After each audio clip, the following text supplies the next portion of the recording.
قائد ملت اور اس عظیم الشان اجتماع کے محرک آفتاب شریعت علی جناب مولانا سید قلب جواد نقوی صاحب قبلہ سے کہ وہ آئیں اور جو ہماری دعوت پر یہاں پہ افراد علماء صوفیاء کرام تشریف لائے ہیں ان کے استقبال میں چند جملے ارشاد فرمائیں۔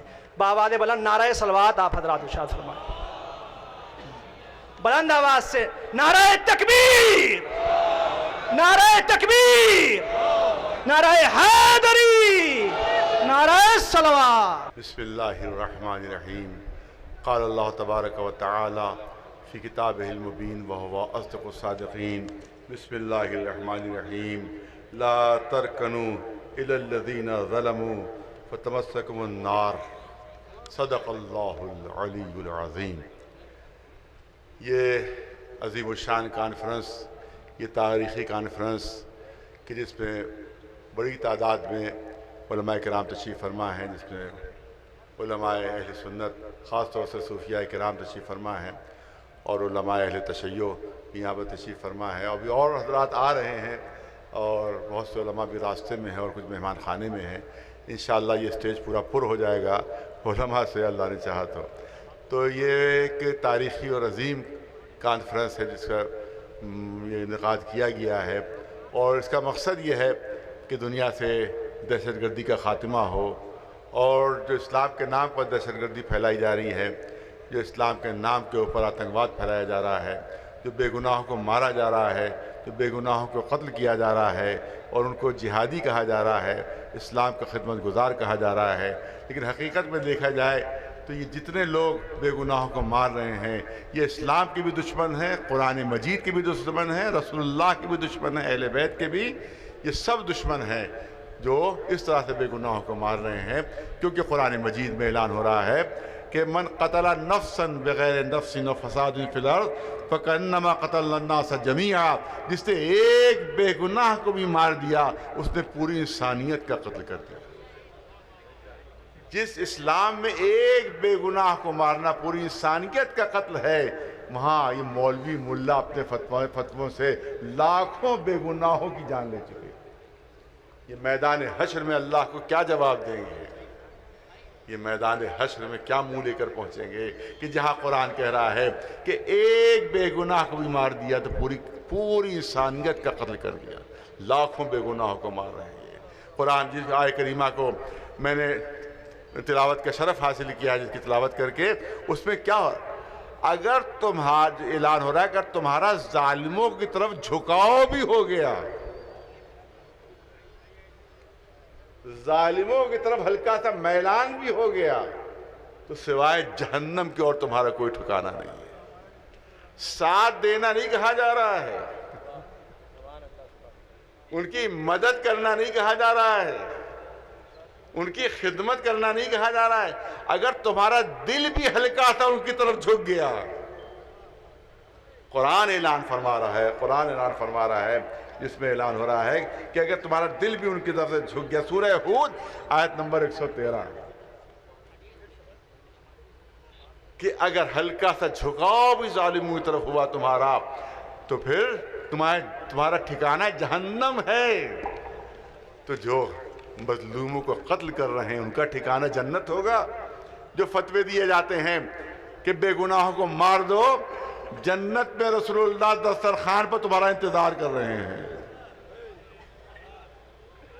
اڑا دو بازاروں کو بم سے، اڑا دو درگاہوں کو بم سے، اڑا دو مسجدوں کو بم سے، رسول اللہ تمہارا دسترخوان پر جنت پہ انتظار کر رہے ہیں۔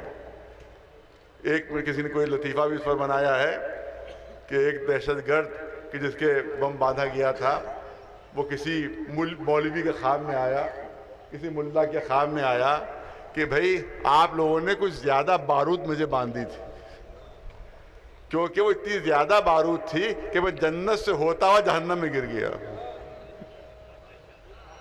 تو سوائے جہنم کے ان کے اور کوئی نتیجہ نہیں ہے۔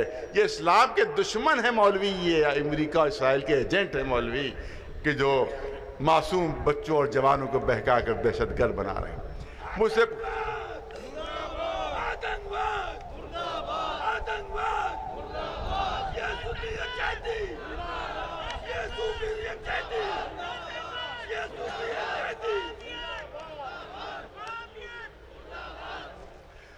تو یہ جو اس جلسہ ہے وہ آتنکواد کے خلاف ہے، دہشت گردی کے خلاف ہے، دنیا کو یہ بتانا ہے کہ اسلام کا پیغام کیا ہے، دین کا پیغام کیا ہے، رسول اللہ کا پیغام کیا ہے، جو عالم کے لیے، جو یونیورس کے لیے رحمت ہے، رحمتاً للعالمین، مسلمانوں کے لیے خالی نہیں، ماننے والوں کے لیے خالی نہیں، بلکہ پوری یونیورس کے لیے جو رحمت ہو، ان کے دین میں دہشت گردی کہاں سے آ گئی؟ یہ بے گناہوں کا قتل کہاں سے آ گیا؟ یہ بے گناہوں کو مارنا کہاں سے آ گیا؟ لمبی چوڑی تقریر مجھے نہیں کرنا ہے، کیونکہ میں چاہتا ہوں کہ جو میرے مہمان ہیں ان کو زیادہ وقت ملے۔ صرف ایک چیز عرض کرنا چاہتا ہوں آپ کے سامنے، ایک مثال صرف دینا چاہتا ہوں آپ کے سامنے کہ اسلام ہے کیا، دین ہے کیا، مذہب ہے کیا، شریعت ہے کیا۔ صرف ایک مثال کے ذریعے سے، کیونکہ لمبی تقریر تک نہیں کرنا ہے مجھے، آپ مجھے اتنا بتائیے کہ اسلام میں سب سے بڑی عبادت نماز کو بتایا گیا ہے۔ ان قبلت قبل ما سوا و ان ردت رد ما سوا۔ اگر نماز قبول تو ہر عبادت قبول، نماز رد تو ہر عبادت رد۔ کسی حالت میں نماز معاف نہیں ہے۔ کھڑے ہو کر نہیں پڑھ سکتے تو بیٹھ کر پڑھو، بیٹھ کے نہیں پڑھ سکتے تو لیٹ کر پڑھو، ہاتھ پیر کے اشاروں سے نہیں پڑھ سکتے، کسی بھی عالم سے پوچھ لیجئے، آنکھوں کے اشارے سے نماز پڑھو، آنکھوں کے اشارے سے نماز پڑھو۔ نماز کسی حالت میں معاف نہیں۔ بہت سنیے، بہت غور سے ہمارے بچے اور جوان سنیے، پیغام پہنچنا چاہیے۔ یہاں تک کہ شاید بچوں کو تعجب ہوگا کہ اسلامی حکم یہ ہے کہ اگر ڈوب رہے ہو اور تم نے نماز نہیں پڑھی ہے تو ڈوبتے ہوئے نماز پڑھو۔ اس وقت بھی نماز معاف نہیں ہے۔ ایک سلوات بھیجنے پر محمد وآلہ محمد۔ میری گزارش ہے کہ جو حضرات نیچے امام باڑے میں تشریف فرما ہے، جہاں پر آگ کا ماتم ہوتا ہے، جہاں وہاں تشریف فرما ہے، وہ سب کے سب یہاں آ جائیں، کرسیوں پر بیٹھ جائیں تاکہ یہاں پر بھرپور مجمع ہو جائے اور بات ان تک پہنچ سکے۔ ایک سلوات بھیجنے پر محمد وآلہ محمد۔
ایک سلوات۔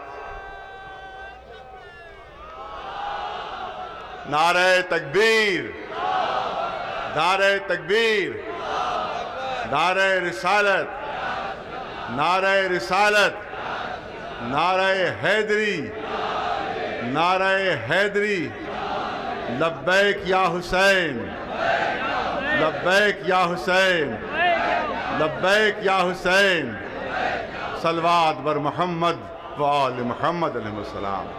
ہم شکر گزار ہیں صوفیاء کرام کے جو بہت دور دور سے یہاں پر تشریف لائے ہیں۔ کوئی اجمیر شریف سے آیا ہے، کوئی درگاہ حضرت نظام الدین اولیاء سے تشریف لائے ہیں، کوئی مکن پور سے تشریف لائے ہیں، یہاں کی جو درگاہیں ہیں، باسا شریف ہے وہاں سے تشریف لائے ہیں، صفی پور شریف سے آئے ہیں، سب مجھے نام یاد نہیں ہے. میں گزارش کروں گا کہ مولانا حسین بقائی صاحب سے کہ وہ جو علماء کرام یہاں پر بزرگ علماء آئے ہیں ان کا وہ یہاں کے اوپر دنیا یہاں بتائیں جلسے کو کون کون صوفیہ کرام کہاں سے تشریف لائے, کیونکہ سب کے نام میرے ذہن میں نہیں ہے.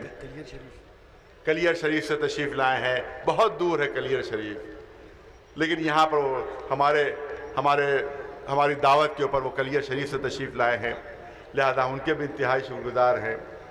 اسی طرح سے حضرت بختیار الدین کاکی رحمۃ اللہ علیہ, بختیار کاکی رحمۃ اللہ علیہ, ان کی درگاہ سے تشریف لائے ہیں. ماریرہ شریف سے تشریف لائے ہیں. کہاں کا نام لوں, کوئی درگاہ ایسی نہیں ہے بڑی. اہل حنود حضرات بھی, اور اہل حنود حضرات بھی ہمارے سارنگ صاحب, سوامی سارنگ صاحب بھی تشریف لائے ہیں کہ ان کا پیغام بھی ظاہر ہے کہ امن کا پیغام ہے. سب کا ہم شکریہ ادا کرتے ہیں. وقت زیادہ گزر رہا ہے, لہذا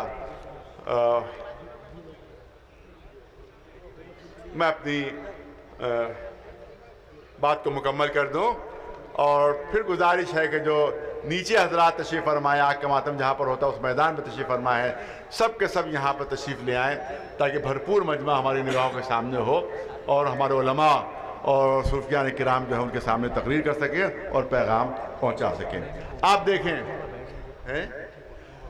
جو حضرات کھڑے ہوئے ان سے بھی گزارش ہے کرسیوں پر بیٹھ جائیں تو بہتر ہے, کیونکہ ظاہر ہے کہ ابھی پروگرام چلے گا تو کھڑے کھڑے وہ تھک جائیں گے. لہذا گزارش ہے کہ کرسیوں پر بیٹھ جائیں تاکہ وہ آرام سے پورا پروگرام اور علماء کی تقاریر جو ہے وہ سن سکیں. ہاں آپ حضرات جو کھڑے ہوئے ہیں یہاں, تو پیچھے جو کرسیوں پر لوگ نہیں بیٹھ رہے ہیں اس لیے کہ ان کو پھر اسٹیج دکھائی نہیں دے رہا ہے. جو حضرات کھڑے ہوئے ہیں اس سے گزارش ہے کہ پچھلی کرسیوں پر بیٹھ جائیں, وہ پچھلی کرسیوں پر بیٹھ جائیں تاکہ لوگ جو ہیں پیچھے والے بھی وہ اسٹیج میں علماء کی زیارت کر سکے, علماء کو دیکھ سکے. بس میں نے کہا ایک مثال اور اپنی بات کو میں مکمل کرنا چاہتا ہوں, حالانکہ بیچ میں یہ تاخیر ہو گئی. آپ دیکھیں کہ سب سے اہم عبادت ہے نماز. نماز میں نے عرض کیا کہ کسی حالت میں معاف نہیں, کسی حالت میں معاف نہیں ہے. کھڑے ہو کر نہیں پڑھ سکتے, بیٹھ کر پڑھو, بیٹھ کر نہیں پڑھ سکتے لیٹ کر پڑھو, لیٹے لیٹے بھی ہاتھوں کے اشاروں سے پڑھو, گردن کے اشاروں سے پڑھو, اور اتنی بھی طاقت نہیں ہے تو آنکھوں کے اشاروں سے نماز پڑھو. یہاں تک کہ شریعت کا حکم ہے کہ اگر نماز تم نے نہیں پڑھی ہے تو ڈوب رہے ہو تو نماز پڑھتے ہوئے ڈوبو, نماز پڑھتے ہوئے ڈوبو, توجہ رہے, نماز پڑھتے ہوئے ڈوبو. نماز اتنی اہم ہے کہ خود ڈوب رہے ہو, لفظوں پر توجہ رہے, خود ڈوب رہے ہو تو نماز پڑھتے ہوئے ڈوبو. نماز اتنی اہم ہے, لیکن اسلام کا حکم ہے کہ اگر کوئی دوسرا ڈوب رہا ہے, اگر کوئی دوسرا ڈوب رہا ہے, اب اسلام کا حکم ہے کہ نماز توڑ دو اور ڈوبتے ہوئے کو بچاؤ. اب وہ ڈوبنے والا چاہے شیعہ ہو, وہ ڈوبنے والا چاہے سنی ہو, وہ ڈوبنے والا چاہے ہندو ہو, چاہے سکھ ہو, چاہے عیسائی ہو, چاہے ادھرمی ہو, کوئی دھرم نہ ہو اس کو بھی بچاؤ, نماز توڑ دو. اب نماز پڑھنا عبادت نہیں ہے, ڈوبتے کو بچانا عبادت ہے. یہ ہے اسلام, یہ ہے اسلام, یہ ہے دین. یہ دہشت گردوں کو فروغ دینے والے, ان کو تعلیم دینے والے ملا, یہ اسلام کے دشمن ہیں, یہ اسلام دشمن طاقتوں کے ایجنٹ ہیں. میں نے ابھی کہا یہاں کے اوپر, بس آخری جملے ابھی یہاں پر کہا. بعض لوگ پوچھتے ہیں, یہ ہمارے بچے و جوان یاد کر لے, بعض لوگ پوچھتے ہیں آپ کو کیسے معلوم ہوا کہ اسرائیل کے ایجنٹ ہے, کیسے ثبوت مل گیا آپ کو کیسے پتا چلا امریکہ کے ایجنٹ ہیں؟ تو مجھے یہ بتائیے کہ آپ کو کیسے معلوم ہوا کہ سورج یہاں روشن ہے؟ کسی مولوی نے فتویٰ دیا کہ آفتاب نکلا ہوا ہے؟ کسی نے آپ کو بتایا کہ سورج نکلا ہوا ہے؟ سورج نکلا ہوا ہے, دلیل کی کوئی ضرورت نہیں. پر اسی طرح سے آپ دیکھیں, جس طرح سے سورج روشن ہے دلیل کی ضرورت نہیں, اسی طرح سے یہ امریکی ایجنٹ ہے اور اسرائیلی ایجنٹ ہے, بالکل صاف اسی طرح سے روشن ہے کہ جس طرح سے آفتاب چمک رہا ہے. میں پیش کرتا ہوں آپ کے سامنے, کبھی آج تک کسی بھی آتنکوادی تنظیم نے سلمان رشدی کے خلاف کوئی بیان دیا؟ میں پوچھنا چاہتا ہوں اخبار نویسوں سے بھی مجھے بتائیں کہ کسی بھی آتنکوادی نے، آتنکوادیوں کے لیڈر نے سلمان رشدی کے خلاف کوئی بیان دیا؟ ارے شیعوں کے خلاف تو بیان آ جاتا ہے کہ امہات المومنین کی توہین کرتے ہیں، ان کو مار ڈالو، قتل کر دو، اصحاب کی توہین کرتے ہیں، مار ڈالو، قتل کر دو۔ یہ دیکھو اے شیطانی آیات میں اس نے کیسی توہین کی ہے، ایسی توہین ہے کہ میں بیان نہیں کر سکتا اس کو یہاں کے اوپر، مگر اس کے خلاف کوئی فتویٰ نہیں۔ وہ فتویٰ دیا کس نے؟ ایک شیعہ عالم دین نے۔ امام خمینی کا فتویٰ ہے، سعودی عرب کا کوئی فتویٰ نہیں، قطر کا کوئی فتویٰ نہیں، کویت کا کوئی فتویٰ نہیں اس کے خلاف۔ اسی سے اندازہ کر لو تم کہ کس کے ایجنٹ ہیں یہ۔ جس نے قرآن مجید جلایا تھا پادری، اس کے خلاف کوئی بیان دکھا دو، ایک لفظ بھی، ایک لفظ دکھاؤ۔ ارے تو امریکہ میں بیچ چوراہے کے اوپر کعبے کی شکل کا شراب خانہ بنا ہوا، کعبے کی شبیہ کا شراب خانہ بنا ہوا، جس میں امریکن بیٹھ کر شراب پی رہے ہیں، ان کے لیے کوئی فتویٰ آیا؟ اس کے خلاف کوئی بیان آیا کسی دہشت گرد کا؟ جس نے کارٹون بنایا تھا رسول اللہ کا، اس کے خلاف کوئی فتویٰ نہیں۔ اسی سے اندازہ ہوتا ہے کہ یہ امریکن اسرائیلی ایجنٹ ہیں جو مسلمانوں کو آپس میں لڑوانے کے لیے آئے ہیں، ان کا اسلام سے اور دین سے کوئی تعلق نہیں ہے۔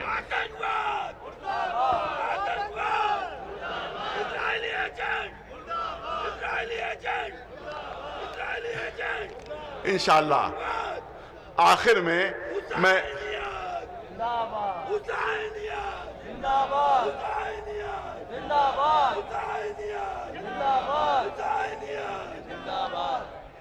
یہ جو جلسہ ہے یہ حسینیوں کا جلسہ ہے،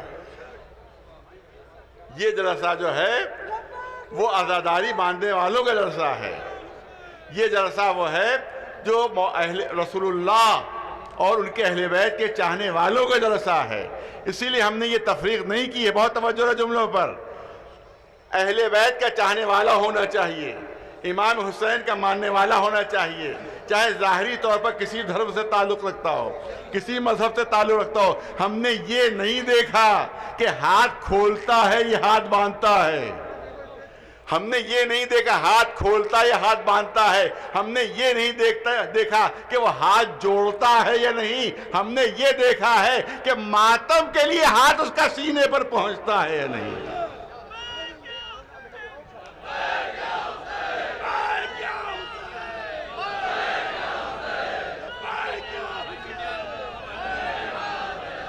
علم کے لیے اس کا ہاتھ بلند ہوتا یا نہیں، تعزیے کو چومنے کے لیے اس کا ہاتھ بڑھتا یا نہیں، یہ ہم نے دیکھ کر سب کو بلایا ہے۔ اہل بیت علیہ السلام کے چاہنے والوں کو مجمع ہے، امام حسین کے ماننے والوں کا مجمع یہاں پر ہے کہ جس کے ذریعے سے ہمیں امن و شانتی کا پیغام دنیا تک پہنچانا ہے، اس سے زیادہ نہیں۔ انشاءاللہ آخر میں جو صوفیاء کرام میں عزاداری اور اہل بیت کی شان میں جو ان کے کلمات ہیں، انشاءاللہ آخر میں وہ پیش کروں گا آپ کے سامنے۔